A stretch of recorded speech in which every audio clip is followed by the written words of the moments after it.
Hello everyone, मेरा नाम रुरिति है और मेरे चैनल ट्यूशन मास्टर पर आप सभी का स्वागत है। मैं अपने इस चैनल पर स्टूडेंट्स के लिए उनकी स्टडी से रिलेटेड वीडियोस बनाती हूँ। मेरा ये यूट्यूब चैनल स्पेशली उन स्टूडेंट्स के लिए है जिनके पास फिजिक्स, केमिस्ट्री और मैथमेटिक्स सब्जेक्ट्स हैं।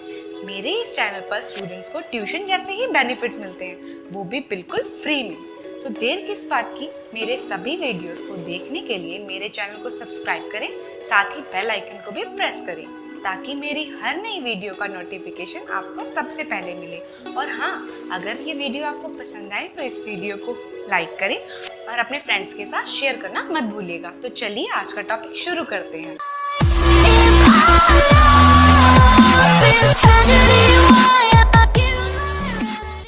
हेलो स्टूडेंट्स, तो आज का हमारा टॉपिक है mixtures.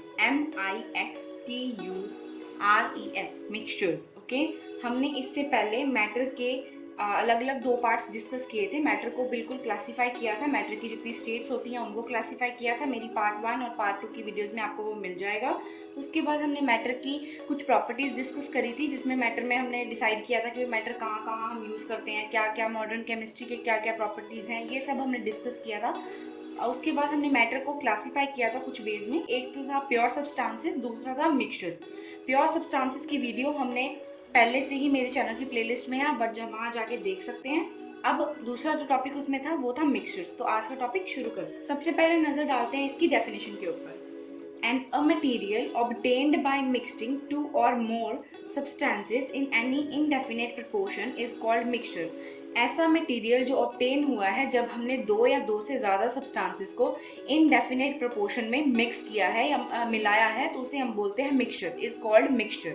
Okay, the properties of the components in the mixture remain unchanged. Mixture में जो कंपोनेंट्स की प्रॉपर्टीज होती हैं वो हमेशा अनचेंज्ड रहती हैं, वो चेंज नहीं हो जाती हैं। ठीक है, जैसे बाकी हमने स्टेट्स ऑफ मैटर में पढ़ा था, तो प्रॉपर्टीज जो है वो जैसे कंपाउंड्स में होता है कि अगर हम कोई चीज़ बनाते हैं तो वो उसी चीज़ की फॉर्म ले लेता है, अपनी प्रॉपर्टीज को छोड़ देता है, अपनी प्रॉपर्टीज उसकी कुछ नहीं रह जाती हैं, वो दूसरी चीज़ की प्रॉपर्टीज कंबाइन करके ले लेते हैं। ठीक है, उसके बाद हमने देखा a mixture is a physical combination of two or more substances in which the identities are retained and are mixed in the form of solutions, suspensions and colloids. Mixture जो है वो फिजिकल कॉम्बिनेशन है एक या दो से ज़्यादा जितनी भी सब्सटेंसेस का, ओके, इन विच आइडेंटिटीज जो है वो रिटेन्ड है।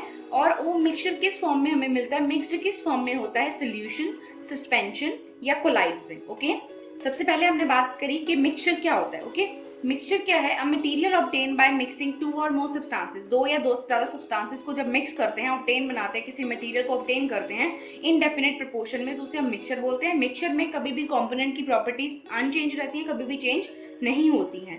और मिक्सचर जो है एक फिजिकल कॉम्बिनेशन है दो या दो से ज़्यादा सब्सटेंसेस का, और जिसमें आइडेंटिटीज जो वो रिटेन रहती हैं और मिक्स्ड कंपोनेंट्स जो हैं वो किस फॉर्म में हमें मिलते हैं, सॉल्यूशन, सस्पेंशंस एंड कोलाइड्स की फॉर्म में। ओके, नाउ इसके कुछ एग्जांपल्स मेरे पास हैं। Milk, sea water, petrol, gas, cement etcetera. Okay, ये सब अपनी प्रॉपर्टीज को अनचेंज रखते हैं। इनमें जो कंपोनेंट्स डाले जाते हैं जिनसे मिक्स करके इन्हें बनाया जाता है, वो सब अपनी प्रॉपर्टीज को एज इट इज रखते हैं, वो अपनी प्रॉपर्टीज को चेंज नहीं करते हैं।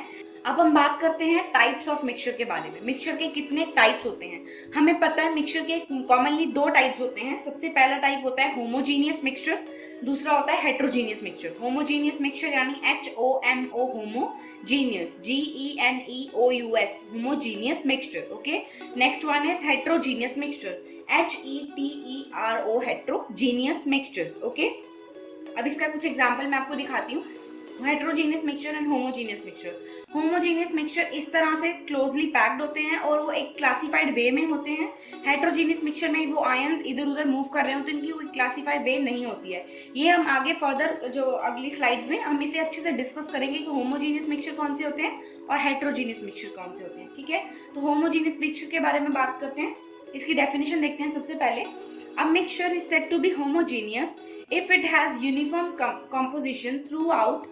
हम किसी मिक्सचर को होमोजीनियस तब कहेंगे जब उसकी जो कॉम्पोजिशन है वो यूनिफॉर्म है थ्रू आउट। ठीक है, जब उसकी कॉम्पोजिशन जो है वो यूनिफॉर्म है थ्रू आउट, जितना भी वो है।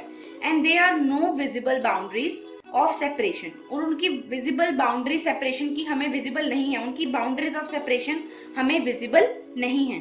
बिटवीन द कॉन्स्टिट्यूएंट्स के बीच की जो बाउंड्रीज होती है वो हमें विजिबल नहीं है। More over the constituents can not be seen even bye a microscope. इतना तक है कि जो कॉन्स्टिट्यूएंट्स की बाउंड्रीज हैं या कॉन्स्टिट्यूएंट्स जो खुद हैं वो हमें माइक्रोस्कोप से भी नहीं दिखते, ठीक है। मिक्सचर होमोजेनियस कौन सा मिक्सचर होता है? जिसकी यूनिफॉर्म कॉम्पोजिशन होती है, उसकी बाउंड्री ऑफ सेपरेशन हमें नहीं दिखती है, और उसके जो कॉन्स्टिट्यूएंट्स पार्टिकल्स या कॉन्स्टिट्यूएंट्स बोले जाएंगे वो हमें माइक्रोस्कोप से भी नहीं दिखते। अब देखते हैं इसके example, common salt dissolve in water. अगर हम कॉमन सॉल्ट को वाटर में डिजोल्व कर दें, कॉमन सॉल्ट को वाटर में डिजोल्व कर दें तो वो हमें एक यूनिफॉर्म कॉम्पोजिशन रहेगी। ये नहीं होगा कि पानी का ऊपर पी रहे हैं तो अलग स्वाद आएगा, नीचे से पी रहे हैं तो अलग स्वाद आएगा। अगर वो एग्जैक्टली मिक्स हो गया है पानी में तो हर जगह पानी में जहां जहां जो जब पियेंगे तो हमें सेम टेस्ट आएगा, अलग अलग टेस्ट नहीं आएगा, ठीक है। और उसके जो कॉन्स्टिट्यूएंट्स है, यानी कि अगर नमक के पार्टिकल्स को मैं देखना भी चाहूँ पानी के अंदर तो वो मुझे इवन बाय माइक्रोस्कोप भी नहीं दिखेंगे, ओके। अब इसका यहाँ मैंने आपको दिखाया कि इसके जो पार्टिकल्स है, देखिए बिल्कुल यूनिफॉर्म तरीके से मैच्ड है, यहाँ पे इधर उधर कहीं नहीं है, बिल्कुल यूनिफॉर्म तरीके से यहाँ पे हमें दिख रहे हैं, ठीक है। और इनकी जो सेपरेशन, अभी तो ये आपको मैंने एग्जांपल में दिखाया कि इनकी सेपरेशन हमें दिख रही है, लेकिन इन रियल लाइफ जो कॉन्स्टिट्यूएंट्स होते हैं उनके बीच की बाउंड्रीज, जो सेपरेशन की बाउंड्रीज होती हैं, जैसे ये सेपरेशन की बाउंड्रीज हैं, ये हमें नहीं दिखती हैं, इवन बाय माइक्रोस्कोप भी हमें ये सब नहीं दिखती हैं। अब हम बात करते हैं नेक्स्ट मिक्सचर, जो कि है heterogeneous mixture, okay. A mixture is said to be heterogeneous if it doesn't have uniform composition throughout. हम किसी मिक्सचर को हेट्रोजीनियस मिक्सचर तब कहेंगे जब उसकी कॉम्पोजिशन यूनिफॉर्म नहीं है कहीं पे भी, ठीक है, यूनिफॉर्म कॉम्पोजिशन नहीं है उसकी, and has visible boundaries of separation, और उसकी जो बाउंड्रीज ऑफ सेपरेशन है वो हमें विजिबल है, and has a visible boundaries of separation, और उसकी जो बाउंड्री ऑफ सेपरेशन है वो हमें विजिबल है, ठीक है, between the various constituents. Her constituent में उसकी जो बाउंड्रीज हैं वेरियस कॉन्स्टिट्यूएंट्स में हमें अलग अलग दिखेंगी, हम उसके बारे में बात करेंगे, ठीक है। The different constituents can be seen even with the necked eyes. हम उसकी जो कॉन्स्टिट्यूएंट्स को हैं इवन विद नेक्ड आइज भी देख सकते हैं, मतलब खुली आंखों से हम उसे देख सकते हैं, ठीक है। अब हमने बात करी थी होमोजीनियस में हम उसे इवन बाय माइक्रोस्कोप भी नहीं देख सकते, लेकिन हेट्रोजीनियस में हम उन्हें आंखों से भी देख सकते हैं, इतने वो अलग अलग उनकी बाउंड्रीज ऑफ सेपरेशन हमें दिख जाती है, ठीक है। Mixture of sand and sulphur, अगर हम इसको देखें तो हमें सैंड अलग दिखेगी, सल्फर अलग दिखेगा, ओके। तो इससे क्या होगा, हमें उनकी बाउंड्रीज ऑफ सेपरेशन अलग दिखेगी। जैसे अगर आप पानी की ग्लास में ऑयल डालोगे तो ऑयल और पानी दोनों आपस में मिक्स नहीं हो सकते, ये एक हेट्रोजीनियस मिक्सचर रहेगा। उसमें ऑयल की और जो पानी की बाउंड्री ऑफ सेपरेशन है वो हमें साफ साफ दिखाई देगी। ऑयल जो है वो पानी की सतह पे आ जाएगा और उसकी बाउंड्री ऑफ सेपरेशन और पानी की बाउंड्री ऑफ सेपरेशन हमें एग्जैक्टली नेक्ड आई से विजिबल होगी, ठीक है। अब इसको हम देखते हैं, जैसे इस एग्जांपल से, इसमें देखो इसकी जो जितने भी पार्टिकल्स हैं, जितने कॉन्स्टिट्यूएंट्स हैं, कितने दूर दूर हैं, ठीक है। उसमें कितने क्लोजली पैक्ड थे, एक दूसरे के बिल्कुल साथ साथ थे, उनकी बाउंड्री ऑफ सेपरेशन नहीं दिख रही थी। इसमें उतने ही दूर है और इससे बाउंड्री ऑफ सेपरेशन हमें ज्यादा से ज्यादा दिखेगी, ठीक है। और इनकी बाउंड्री ऑफ सेपरेशन विजिबल होती है किससे? नेक्ड आई से, ठीक है। ये आपको कोई पूछे होमोजीनियस और हेट्रोजीनियस के बीच का mixture, exam point of view से बहुत इंपॉर्टेंट है। आपसे क्वेश्चन पूछा जाता है कि होमोजीनियस और हेट्रोजीनियस मिक्सचर में क्या डिफरेंस है, ठीक है। तो आप होमोजीनियस में ये बताओगे कि जिसकी कॉम्पोजिशन यूनिफॉर्म होती है थ्रू आउट, और हेट्रोजीनियस में बताओगे जिसकी कॉम्पोजिशन यूनिफॉर्म नहीं होती है थ्रू आउट, ठीक है। और होमोजीनियस में आप ये बताओगे कि विजिबल बाउंड्रीज नहीं होती हैं, इसमें विजिबल बाउंड्रीज ऑफ सेपरेशन हमें दिखती हैं, ठीक है। उसको हम उसके कॉन्स्टिट्यूएंट्स को हम इवन बाय माइक्रोस्कोप भी नहीं विजिबल कर सकते, इसके कॉन्स्टिट्यूएंट्स को हम नेक्ड आई से भी विजिबल कर सकते हैं। आपको मैंने 3 पॉइंट्स बता दिए, फोर्थ आप इसका एक एग्जांपल लिख सकते हो, उसका हमने जैसे एग्जांपल लिखा था कॉमन सॉल्ट विद वाटर, इसका एग्जांपल लिख सकते हो, और mixture of sand and sulphur, ठीक है, या ऑयल एंड वाटर, कुछ भी लिख सकते हो। और उसके बाद आप नीचे एक छोटी सी डायग्राम भी बना के दिखा सकते हो, जैसे मैंने आपको होमोजीनियस की दिखाई थी कि बिल्कुल क्लोजली पैक्ड उसके कॉन्स्टिट्यूएंट्स हैं, और हेट्रोजीनियस में दूर दूर दिखा दो। तो इससे आपको एग्जाम पॉइंट ऑफ व्यू से एग्जामिनर को लगेगा हाँ इस बच्चे को आता है, इसने कोई ऐसे नहीं लिख दिया, कुछ भी लर्न करके सीधा लिख दिया, इसने समझ के उस चीज को पढ़ा है कि क्या लिखना चाहिए और क्या नहीं लिखना चाहिए, ठीक है। अब हम बात करते हैं नेक्स्ट टॉपिक की, जो कि है सेपरेशन ऑफ मिक्सचर, जो कि है separation of mixture. Some methods of separation of mixtures are given below. Mixture को सेपरेट करने के कुछ मेथड्स होते हैं, हम टोटल 5 मेथड्स इस वीडियो में डिस्कस करेंगे और बाकी के फ्रैक्शनल डिस्टिलाइजेशन, क्रोमेटोग्राफी और सेडिमेंटेशन, डिकेंटेशन हम जो है नेक्स्ट वीडियो में स्टडी करेंगे। और उसके साथ साथ हम नेक्स्ट वीडियो में concept of change in state of matter, यानी कि उसके मेल्टिंग पॉइंट, बॉइलिंग पॉइंट, इन सब फ्रीजिंग पॉइंट, इन सब चीज़ों को डिस्कस करेंगे इसकी मिक्सचर की ही सेकंड पार्ट की वीडियो में। ठीक है, तो मिक्सचर की पार्ट 1 की वीडियो में हम क्या डिस्कस करेंगे, मेथड जो है हमारे पास sublimation, filtration, evaporation, crystallization and distillation with example. Okay, with example, visualization example आपको याद रहते हैं। हम जिस चीज को देख लेते हैं ना, हम उस चीज को याद रखते हैं। ठीक है, हम पढ़ी पढ़ाई चीजें भूल जाते हैं, लेकिन जिस चीज को हम देखते हैं हम उस चीज को नहीं भूल पाते हैं जल्दी से। ठीक है, तो सबसे पहला शुरू करते हैं हम। सबसे पहला सेपरेशन मेथड इसमें है मिक्सचर का, सब्लिमेशन। ओके, सब्लिमेशन की डेफिनेशन क्या है? Sublimation is the process of conversion of solid into vapour without passing through the liquid state. Sublimation एक ऐसा प्रोसेस है जिसमें हम सॉलिड को सीधा वेपर में कन्वर्ट करते हैं, उसे लिक्विड स्टेट में नहीं लेके आते हैं। सब्लिमेशन क्या प्रोसेस है जिसमें हम सॉलिड को सीधा ही वेपर प्रोसेस में चेंज कर देते हैं, विदाउट उसे लिक्विड स्टेट में पास ही नहीं करते हैं, उसे लिक्विड स्टेट में लेके ही नहीं आते हैं। And this method can be used for substances which are sublime in their separation from non sublimate materials. और इस मेथड को हम कब यूज करते हैं? जब हम किसी सबलाइम मटेरियल को सेपरेट कर रहे होते हैं किसी नॉन सबलाइम मटेरियल से। ठीक है, अब इसके कुछ एग्जांपल्स हमारे पास है। Naphthalene balls, iodine, ammonium chloride and camphor, ये इसके एग्जांपल्स होते हैं। अब इसकी सब्लिमेशन की एक डायग्राम मैंने आपके लिए शो करी है, देखिए ये सॉलिड स्टेट में है। ठीक है, अब ये सीधा जो है किस में चेंज हो रहा है? गैसीशियस स्टेट में चेंज हो रहा है ना। ये किस में चेंज हो रहा है? वेपर्स में चेंज हो रहा है। ये लिक्विड स्टेट में नहीं जा रहा। सॉलिड से पहले लिक्विड जाना चाहिए, फिर गैसीशियस जाना चाहिए। लेकिन सब्लिमेशन में क्या होता है? सॉलिड से सीधा वो वेपर में जाता है, लिक्विड स्टेट में नहीं जाता, यानी गैसीशियस स्टेट में जाता है, लिक्विड स्टेट में नहीं जाता। उस लिक्विड स्टेट को वो पास ही नहीं करता। उस प्रोसेस को हम बोलते हैं सब्लिमेशन। ठीक है, उस प्रोसेस को हम क्या बोलते हैं? सब्लिमेशन। सब्लिमेशन आपको याद रखना है इतना सा कि भाई वो सॉलिड से सीधा वेपर में जाता है, वो लिक्विड स्टेट को पास नहीं करता। ठीक है, जैसे हम नॉर्मली एग्जांपल लेते हैं कि अगर हमारे पास एक आइस क्यूब है, वो सॉलिड स्टेट में है, आइस क्यूब को मेल्ट किया, वो लिक्विड स्टेट में आया, लिक्विड को हमने हीट किया, वो गैसीशियस स्टेट में आ गया, वेपर स्टेट में आ गया। अब उससे क्या हुआ? लेकिन इसमें हमने क्या किया? सब्लिमेशन में सीधा सॉलिड को हमने किस में चेंज कर दिया? वेपर में। तो एक बहुत इंपॉर्टेंट टॉपिक है सब्लिमेशन। इसकी डिटेल वीडियो अगर आप देखना चाहते हो तो आप मुझे वो भी बता दीजिए, मैं उसके लिए भी आपके लिए वो वीडियो भी जरूर बना दूंगी। ठीक है, अब हम नेक्स्ट इसका टॉपिक पढ़ते हैं, वो है फिल्ट्रेशन। ओके, नाउ इसकी डेफिनेशन है, this is a process for quick and complete removal of suspended solid particles from liquid by passing the suspension through the filter paper। इसमें क्या होता है? एक बहुत ही क्विक सॉलिड पार्टिकल्स होते हैं जो लिक्विड में होते हैं, उसको सेपरेट करने के लिए हम क्या करते हैं? सिर्फ उस सस्पेंशन को लिक्विड फिल्टर पेपर, उस जो सस्पेंशन लिक्विड होता है हमारे पास, उसको हम फिल्टर पेपर में से पास कर देते हैं। जो सॉलिड पार्टिकल्स होते हैं वो फिल्टर पेपर पे ही चिपक जाते हैं। ठीक है, जैसे हम अगर केमिस्ट्री में कोई भी एक्सपेरिमेंट कर रहे हैं जिसमें हमने कोई चीज बनाई है, तो उसके पीपीटीज लेने के लिए, उसके जो पार्ट्स लेने के लिए हम क्या करते हैं? उस सॉल्यूशन को हम फिल्टर पेपर के थ्रू पास कराते हैं। फिल्टर पेपर के थ्रू पास करने से क्या होता है कि जो पार्टिकल हमें चाहिए होते हैं, जो मटेरियल हमें चाहिए होता है, जो यील्ड हमें चाहिए होता है, वो उस फिल्टर पेपर के ऊपर आ जाता है। ठीक है, तो इसी को बोलते हैं फिल्ट्रेशन। ठीक है, अब इसके बाद एग्जांपल मैंने इसमें दिया, removal of solid particles from engine oil in the car engine etcetera. अब इसका एक एग्जांपल देखते हैं जो कि हमारे पास है वाटर का एग्जांपल सबसे अच्छा। मैंने एक फिल्टर कप लगा दिया, मान के चलो, उसके ऊपर फिल्टर पेपर लगा हुआ है, मैं ऊपर से गंदा पानी डालूं तो जब उस पानी को मैं उस फिल्टर पेपर के थ्रू पास कराऊंगी तो साफ पानी नीचे आ जाएगा, और जो यील्ड होएगा, जो सॉलिड पार्टिकल्स होंगे जो मुझे नहीं चाहिए होंगे, वो सब फिल्टर पेपर के ऊपर ही रह जाएंगे। इस प्रोसेस को हम बोलते हैं फिल्ट्रेशन। ठीक है, अब इसका नेक्स्ट टॉपिक हमारे पास है इवेपोरेशन। ठीक है, सबसे पहले डेफिनेशन देखते हैं इसकी। The process of conversion of liquid into vapours at room temperature. वो प्रोसेस जिसमें लिक्विड वेपर्स में चेंज हो जाता है रूम टेम्परेचर पे, उसे हम बोलते हैं इवेपोरेशन। ठीक है, the process of conversion of liquid into vapour eight room temperature is called evaporation. ऐसा प्रोसेस जिसमें लिक्विड जो है वो वेपर स्टेट में चेंज हो जाता है रूम टेम्परेचर पे, सबसे इंपॉर्टेंट इसमें बात है रूम टेम्परेचर पे, उसे हम बोलते हैं इवेपोरेशन। उसे हम क्या बोलते हैं?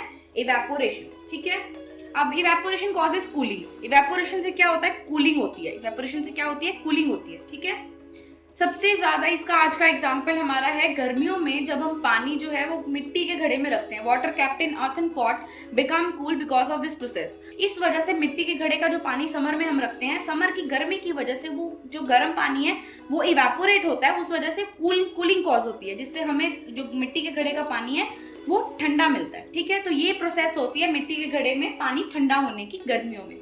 ठीक है, अब इसका एक हम एग्जाम्पल देखते हैं। देखो जैसे यहाँ पे मैंने एक आइसबर्ग रखा, जो नॉर्मल रूम टेम्परेचर है, कोई सन की बहुत तेज गर्मी नहीं है, नॉर्मल सा सन रखा है हमने यहाँ पे।